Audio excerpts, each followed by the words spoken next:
wabarakatuh. Salam sejahtera bagi kita semua. Semoga kita senantiasa berada pada perlindungan Tuhan Yang Maha Esa.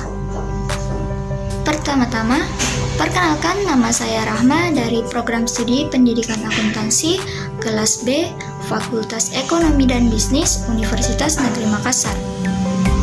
Pada kesempatan kali ini, saya akan mempresentasikan dan memaparkan tugas pertemuan 9, yaitu lingkungan perusahaan di Indonesia, untuk memenuhi penilaian akhir semester dari mata kuliah pengantar bisnis.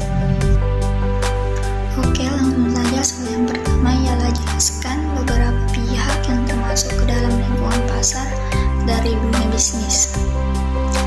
Nah, beberapa pihak yang termasuk dalam lingkungan pasar dari dunia bisnis yaitu yang pertama, produsen, yaitu orang yang menghasilkan atau memproduksi barang dan jasa yang kemudian dijual kepada konsumen.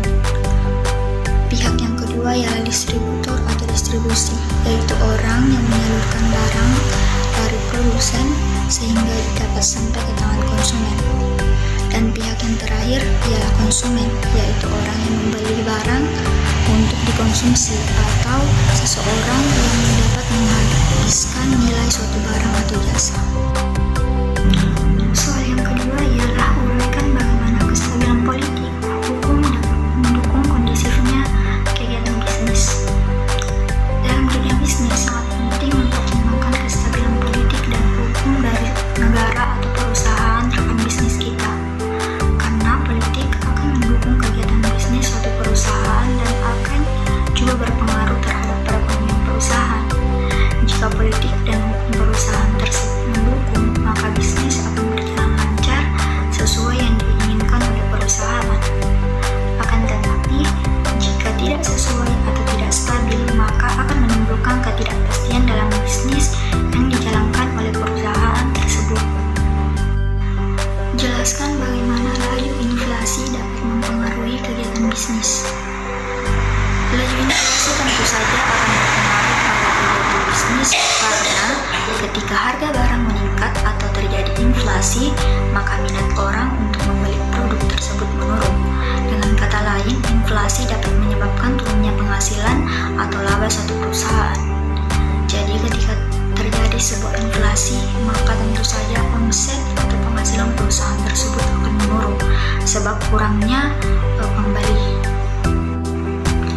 Jelaskan bagaimana aspek sosial dan moral dapat mempengaruhi kegiatan bisnis.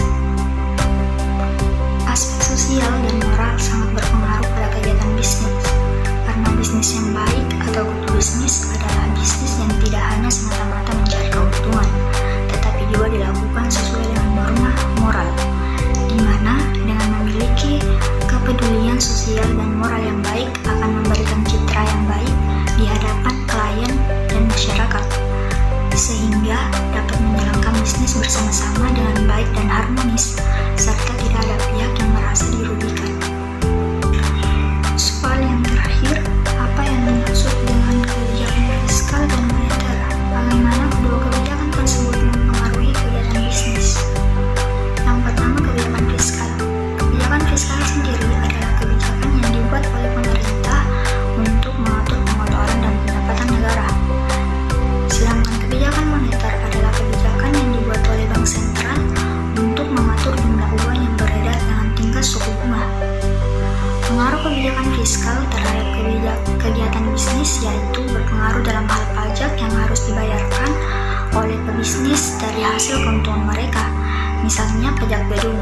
Alhasil demi membayar pajak kepada pemerintah, pebisnis menaikkan harga produk yang dijual. Sedangkan pengaruh kebijakan moneter terhadap kegiatan bisnis adalah di mana ketika kebijakan moneter dengan menurunkan bunga, bank akan menguntungkan perusahaan bisnis karena akan meningkatkan daya beli masyarakat dan mengurangi biaya atau bunga yang harus dibayar dari pinjaman bank, yang artinya akan meningkatkan investasi perusahaan bisnis.